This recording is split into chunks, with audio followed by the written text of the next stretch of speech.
한국에는 각 명절마다 하는 인사가 있습니다. 가장 일반적으로는 설날과 추석이 있죠. 추석에는 풍성한 한가위 되세요 하고 이렇게 많이 말을 합니다. 그리고 또 추석에는 풍성한 이것을 많이 강조를 하죠. 풍요롭다는 뜻이죠. 추석이 되면 가을에 추수를 하고 또 먹을 것이 푸짐하기 때문인 것 같습니다. 또 설날에는 새해 복 많이 받으세요 하고 말합니다. 복을 비는 인사를 하죠.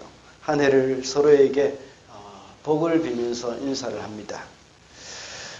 그렇다면 성탄절 인사는 뭐라고 할까요? 성탄절은 한국 전통 명절이 아니기 때문에 한국인들의 방법으로 하는 성탄절 인사는 없는 것 같습니다. 특별히 정해져 있지는 않는 것 같습니다. 그냥 영어식 표현 그대로 메리 크리스마스 하고 이렇게 말을 하죠. 저 같은 경우에도 메리 크리스마스 하고 말을 하긴 하지만 복된 성탄절 되시길 바랍니다 하고 이렇게 말을 하는 경우도 많습니다. 생각해보니 저는 복된이라는 말을 많이 썼던 것 같습니다. 카톡을 할 때도 인사말로 복된 하루 되시기 바랍니다 하고 자주 인사를 하죠. 그런 측면에서 볼 때에 복된 성탄 되세요 라는 말도 역시 또 다른 저의 인사의 스타일인 것 같습니다. 물론 다른 분들도 많은 이런 인사를 하죠. 그런데 그리스도인에게서 성탄절이 복된 이유가 많이 있습니다. 복이라는 개념을 우리가 생각할 때 우리나라에서는 기복신앙을 많이 생각을 하기도 합니다. 이것은 세상적인 복을 가리킬 때의 그런 것이죠. 그러나 성경에는 복이라는 말이 아주 많이 나옵니다. 성경이 말하는 복은 세상적인 복이 아니라는 것을 우리는 잘 알고 있습니다. 그래서 저도 복된 성탄이라는 말을 즐겨 쓰고 있는데 오늘 우리가 읽은 본문 안에서도 역시 이 복 또는 행복이라는 말이 3번 나옵니다. 복이라는 말이나 행복이라는 말은 같은 말이죠.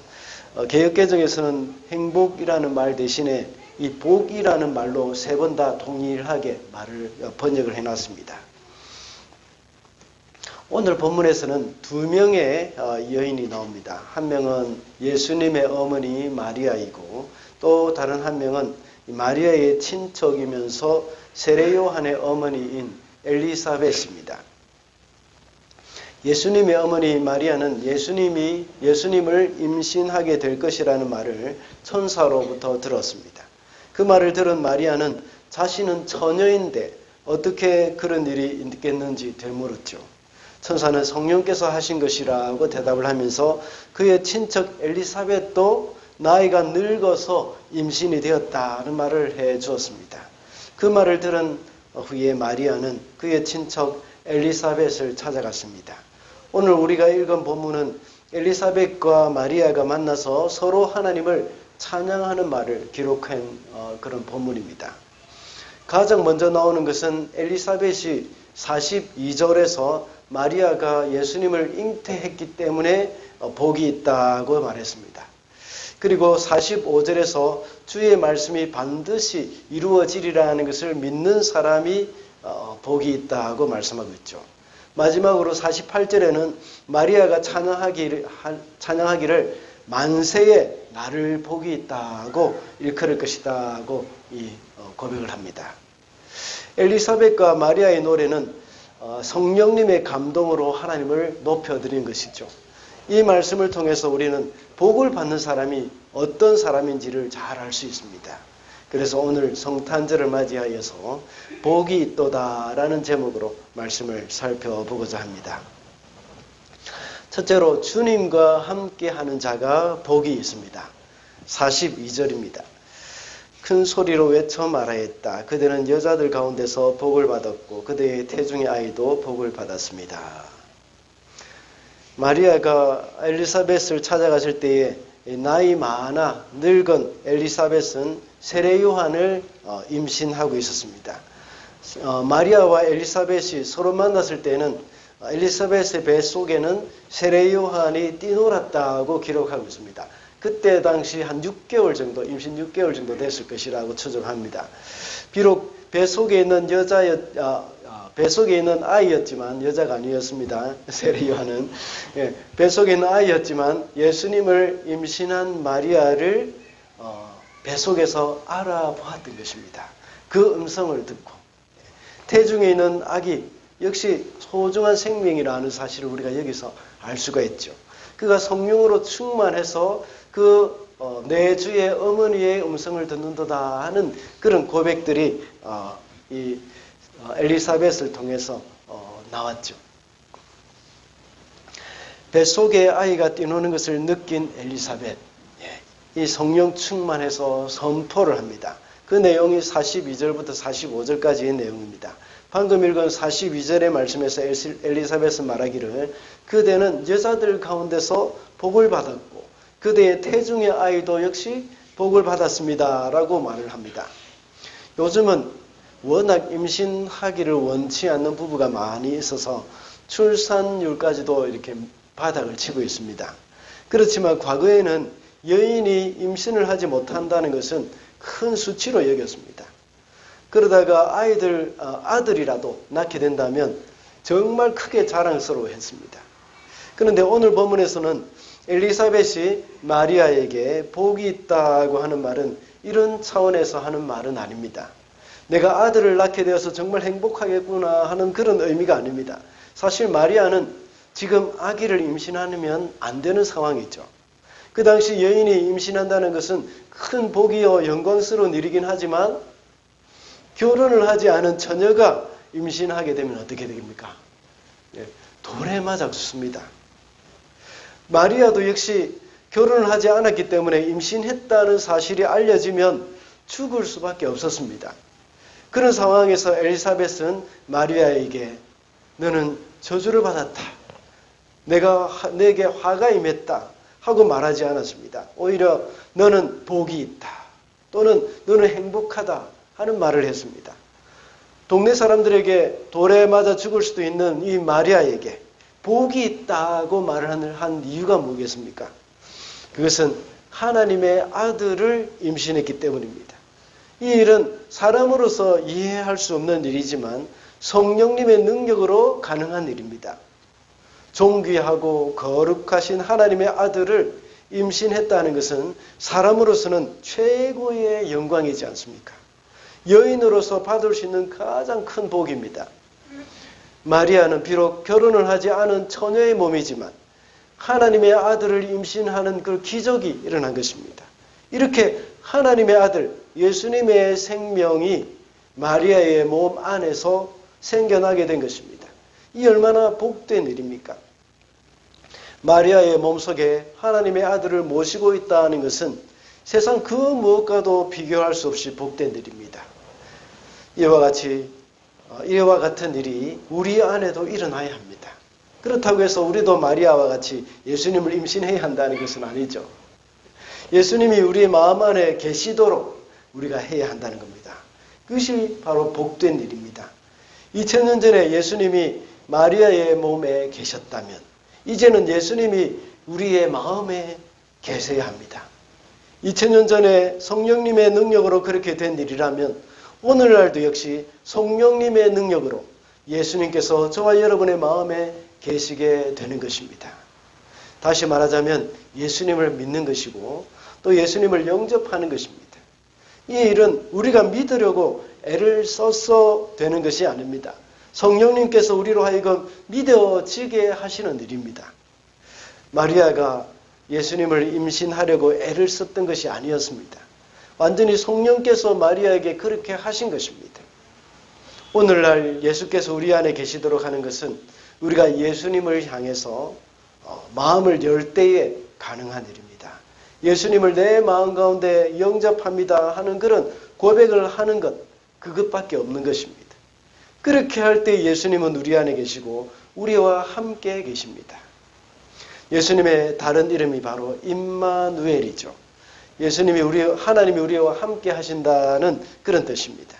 그래서 마태복음 1장 23절에 보라 처녀가 잉태하여 아들을 낳을 것이요 그 이름은 임마누엘이라 하리라 하셨으니 이를 번역한 적 하나님이 우리와 함께 계시다 함이라 하고 말했습니다. 예수님은 구약 시대에는 가끔씩 이스라엘 백성들에게 찾아오셔서 필요할 때마다 도와주셨습니다. 양식이 없을 때는 만나와 메추라기를 가지고 오셨습니다. 그리고 적군이 나타나면 달려와서 구해주셨습니다. 마실 물이 없으면 오셔서 바위에 물을 터뜨려서 마시게 해주셨습니다. 또 다니엘의 세 친구가 우상숭배를 거부하다가 나쁜 왕에게 붙잡혀서 용광로에 던져지게 되었을 때, 그럴 때 예수님은 용광로 안에 들어가셨습니다. 그러니 그 용광로의 불이 전혀 뜨겁지 않게 되었고 다니엘의 세 친구가 그 안에서 예수님과 함께 춤을 추며 하나님을 찬양했습니다. 그리고 다니엘이 하나님께 기도하지 말라는 그 악한 왕의 명령을 어기고 하나님께 기도했을 때에 사자굴에 던져졌습니다. 그때 예수님이 오셔서 사자들의 입을 틀어막아 버렸습니다. 그래서 다니엘은 사자굴에서도 안전하게 보호를 받았습니다. 수십만 명의 이 대군이 쳐들어와서 아무것도 할 수 없어서 하나님께 기도했습니다. 그때 주님이 나타나서 하루아침에 그 군대를 다 무찔러 버렸습니다. 이렇게 구약에서는 예수님이 이스라엘 백성들이 부르면 달려왔습니다. 그리고 도와주셨습니다. 그러다가 이제는 예수님은 구약의 그 부르면 달려오고 이렇게 하지 않으시고 완전히 이 보자기를 사서 이사를 오신 겁니다. 우리와 함께 하시기 위해서 그렇습니다.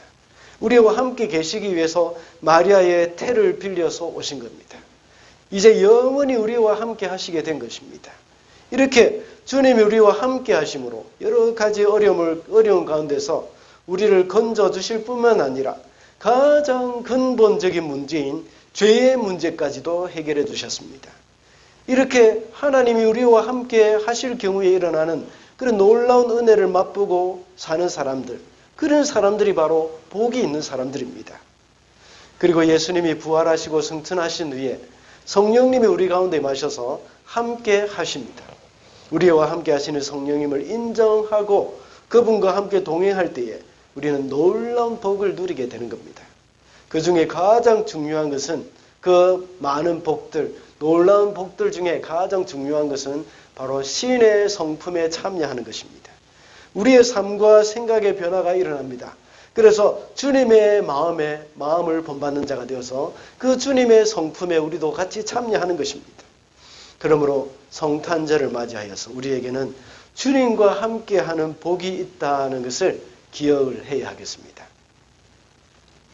둘째로 말씀의 성취를 믿는 자가 복이 있습니다. 45절 말씀입니다. 다 같이 읽어볼까요? 시작. 주님께서 하신 말씀이 이루어질 줄 믿는 여자는 행복합니다. 오늘 우리가 읽지는 않았지만 오늘 보면 바로 앞 구절에 나와 있는 38절을 보면 이렇게 기록되어 있습니다. 제가 읽어보겠습니다. 마리아가 말하였다. 보십시오. 나는 주님의 여종입니다.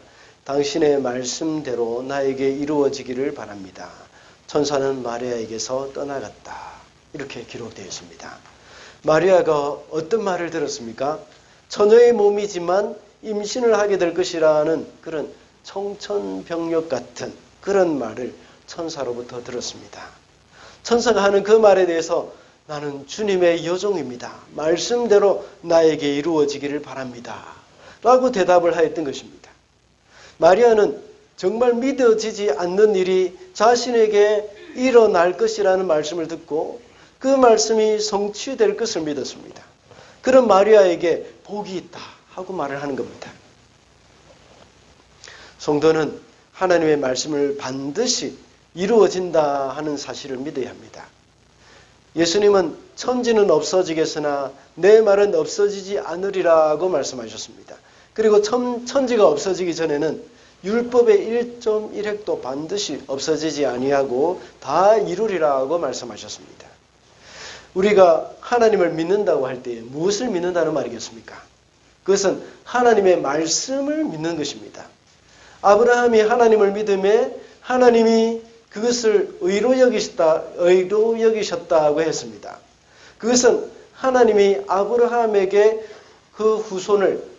후손을 하늘의 별과 같이 많게 해주실 것이라는 말씀을 믿었다는 겁니다. 그때 아브라함은 75세가 넘었지만 전혀 아기도 없었던 그런 시간이었습니다. 그때에 하나님은 아브라함에게 약속하기를 너희 후손이 하늘의 별과 같이 많게 해주겠다. 그 말을 아브라함이 믿었다는 겁니다. 그럴 때에 하나님께서는 그것을 그의 의로 여기셨다고 말씀하셨습니다. 이와 같이 마리아도 역시 아들을 낳을 것이라는 그 하나님의 말씀을 믿었다는 것입니다. 처녀가 아기를 낳게 될 것이라는 것을 믿었습니다.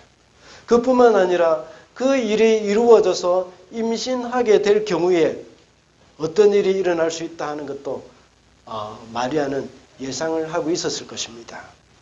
그렇지만 당신의 말씀대로 나에게 이루어지기를 바랍니다 하고 응답을 했던 그 믿음이 복이 있다는 것입니다. 처녀의 몸으로 아기를 낳게 되면 어떤 일이 난다고 했습니까? 앞서 첫 번째 대지에서 말씀을 드렸던 것처럼 결혼도 하지 않은 처녀가 아기를 낳는다는 것은 돌에 맞아 죽을 일입니다. 그뿐만 아니라 자기와 약혼한 요셉과도 역시 헤어져야 합니다. 요셉에게 버림을 당할 그런 일이 틀림이 없습니다. 그럼에도 불구하고 마리아는 그 말씀대로 이루어지기를 바라고 그 말씀의 성취를 믿었습니다. 예수님도 그렇게 하셨죠. 예수님은 하나님의 말씀이 성취되도록 하기 위해서 목숨까지도 내어놓으셨습니다.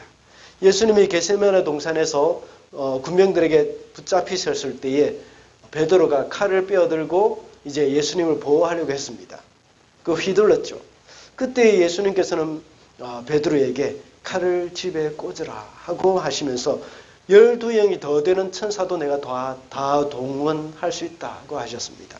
그러나 만약 그렇게 한다면 이 일이 이루어지리라고 이 일이 있으리라고 한 성경 말씀이 어떻게 이루어지겠느냐 하고 말씀하셨던 겁니다.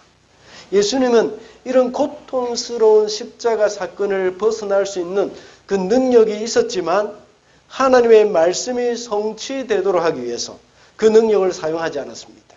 그리고 기꺼이 목숨을 바치셨습니다. 이와 같이 하나님의 말씀의 성취를 믿는 사람, 하나님의 말씀의 성취를 믿는 사람은 그 말씀의 성취를 위해서 자신의 삶을 드립니다. 하나님의 말씀이 이루어지기를 바란다고 하는 사람은 그 말씀에 헌신하는 사람입니다. 마리아는 메시아를 기다리던 사람입니다. 그런 사람이 자신의 몸을 통해서 메시아가 오신다고 할 때에 기꺼이 그 삶을 드렸던 것입니다. 사랑하는 약혼 자에게 버림받을 수도 있습니다. 더 나아가서 사람들에게 돌에 맞아 죽을 수도 있는 상황이었습니다. 그렇지만 자신이 바로 주님이 오시는 통로가 되겠다는 것을 이제 자원했던 것입니다. 그뿐만 아니라 처녀가 잉타하여 아들을 낳을 것이라는 그 말은 700년 전에 이사야 선지자가 이미 예언을 했던 것입니다. 이사야 7장 14절에는 이렇게 기록되어 있습니다. 그러므로 주께서 친히 징조로 너희에게 주실 것이다. 보라, 처녀가 잉태하여 아들을 낳을 것이요 그 이름을 임마누엘이라 하리라. 이 말씀이 아까 마태복음 1장에서 읽었던 그 말씀과 동일하지 않습니까? 그것이 너를 통해서, 마리아를 통해서 이루어질 것이라는 것입니다. 마리아는 천사가 전해주는 그 말과 함께 이사야 선지자가 예언한 그 말씀이 자신의 삶을 통해서 이루어지도록 헌신한 사람입니다. 마리아는 주님의 초림을 기다리는 사람이었지만 이제 우리는 주님의 재림을 기다리는 사람들입니다. 다시 오실 주님을 기다리는 사람들로서 재림의 통로가 될 수 있어야 합니다. 하나님의 말씀이 우리의 삶을 통해서 이루어지기 위해서는 우리가 기꺼이 헌신하는 삶이 있어야 하겠습니다. 다시 오실 주님을 기다리며 하나님의 나라가 완성될 날을 기다리는 사람은 어떤 삶을 살아야 하겠습니까? 바로 이 세상의 부귀영화에 눈이 어두워서 예수님의 재림을 기다리는 그런 잘못된 예수님의 재림을 기다리는 사람으로서 세상에 나와 있는, 세상이 추구하는 그런 부귀영화만 찾고 찾는 그런 사람은 아닐 것입니다. 다시 오실 주님을 기다리면서 사는 사람은 이 땅의 것에 연연하지 않습니다. 서로 사랑으로 용납하고 희생하는 삶을 기뻐합니다. 그래서 빌립보서 4장 5절의 말씀에서 너희 관용을 모든 사람에게 알게 하라. 주께서 가까우시니라 하고 말씀하셨습니다. 주께서 가까우시다는 그 말은 주님의 재림이 임박했다는 말이죠.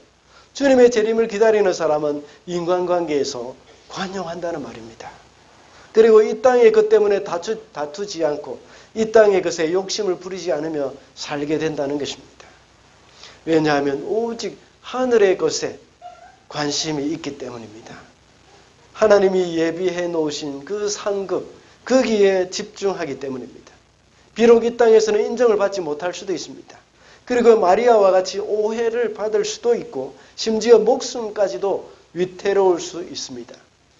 그러나 천국에서 누리는 복을 꿈꾸면서 기꺼이 헌신하는 사람들, 그 사람들이 바로 초대교회 성도들이 그렇게 했던 것입니다.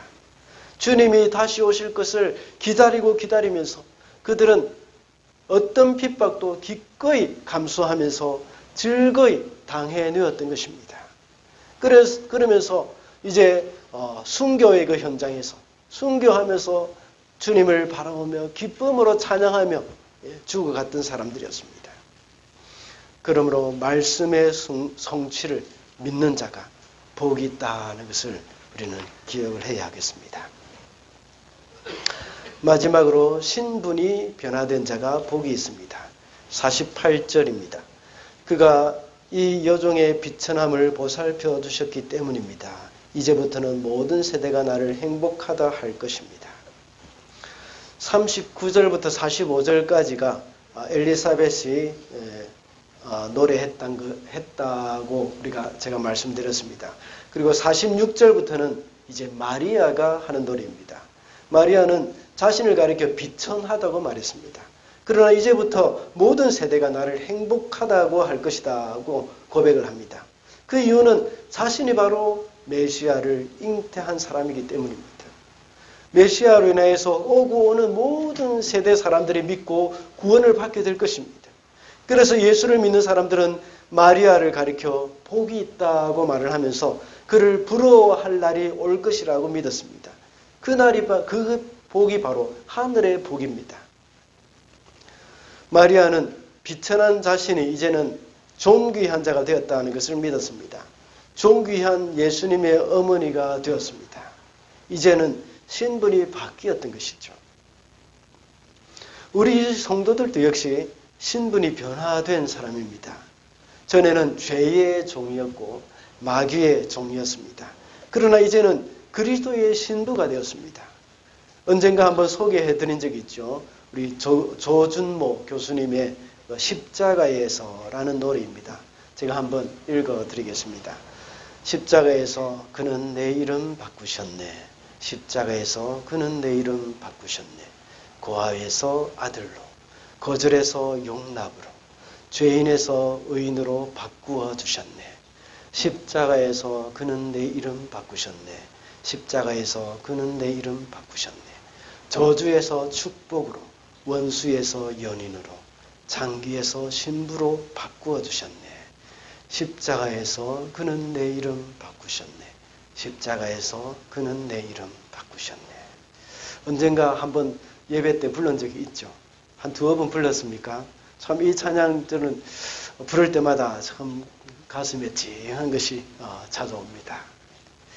예수께서 십자가에서 죽으심으로 우리의 신분이 바뀌었습니다.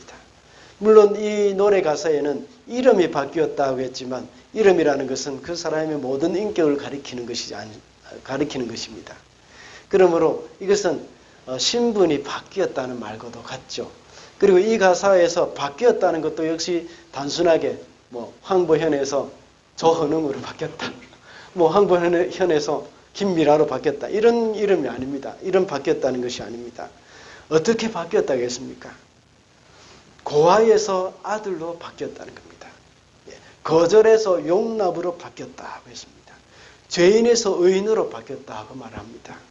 그리고 저주에서 축복으로, 원수에서 연인으로 바뀌었고 창기에서 신부로 바뀌었다고 말합니다. 그 신분이 완전히 바뀌었다는 말이죠. 이렇게 우리의 신분이 바뀌었다면 이제는 바뀐 신분답게 살아야 합니다. 이제는 고아와 같이 살아서는 안 됩니다. 아들답게 살아야 합니다. 이제는 거절감으로 사는 것이 아니라 용납받은 사람으로 살아야 합니다. 그리고 저주받은 사람으로 사는 것이 아니라 축복받은 사람으로 살아야 하는 겁니다. 원수로 사는 것이 아니라 이제는 연인으로 살아야 하고 이제는 창기로 사는 것이 아니라 거룩한 신부로 살아야 한다는 것입니다. 이렇게 살기 위해서는 이제 우리의 신분이 바뀌었다는 것을 마음에 새기고 명심하고 또 명심해야 합니다. 그렇지 않으면 항상 옛날 나의 모습, 옛날의 모습으로 돌아가기가 쉽다는 것을 우리는 기억해야 합니다. 우리는 창기가 아니라 신부라고 했습니다. 내가 주님의 거룩한 신부라는 사실을 잊어버리는 순간 어떻게 되겠습니까? 창기의 삶으로 돌아가 버립니다. 누군가가 나를 유혹하면 그 유혹에 쉽게 넘어가 버립니다. 돈이 유혹하면 그 돈을 따라가 버립니다. 세상의 쾌락이 나를 유혹하면 그 쾌락을 따라가 버린다는 사실입니다. 그것이 바로 창기의 삶이나 마찬가지죠. 그러나 우리는 거룩한 신부입니다. 예수 그리스도의 신부입니다. 이 거룩한 신부라는 사실을 명심하고 있다면 돈이 나를 유혹해도 그 돈을 따라가지 않고 나의 신랑 주님만 바라보는 겁니다. 아무리 세상의 즐거움이나 쾌락이 나를 유혹한다 하더라도 거기에 따라가지 않고 우리의 신랑 대신 예수님만 바라보게 되는 겁니다. 그리고 날마다 교회에 와서 그리스도의 신부다운 삶이 어떤 것인지를 배우는 겁니다. 그리고 하나님의 자녀의 삶을 어떻게 살아가야 하는지를 배우고 의인으로 살아가는 것이 또 어떤 것인가를 배우게 된다는 것입니다.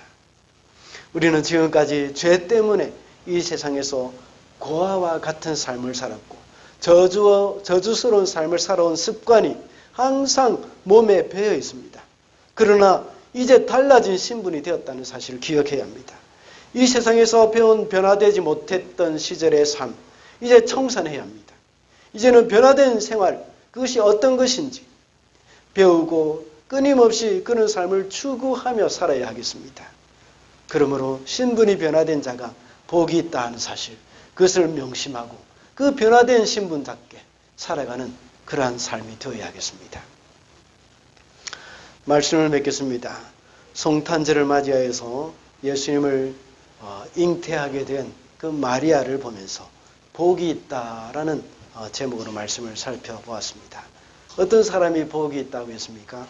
주님과 함께하는 자가 복이 있다 하고 했습니다. 그리고 말씀의 성취를 믿는 자와 또 신분의 변화된 자, 그런 사람들이 복이 있다고 했습니다. 성탄을 맞이하여서 복된 삶을 살아가는 저와 여러분이 되시기를 바랍니다. 기도하겠습니다.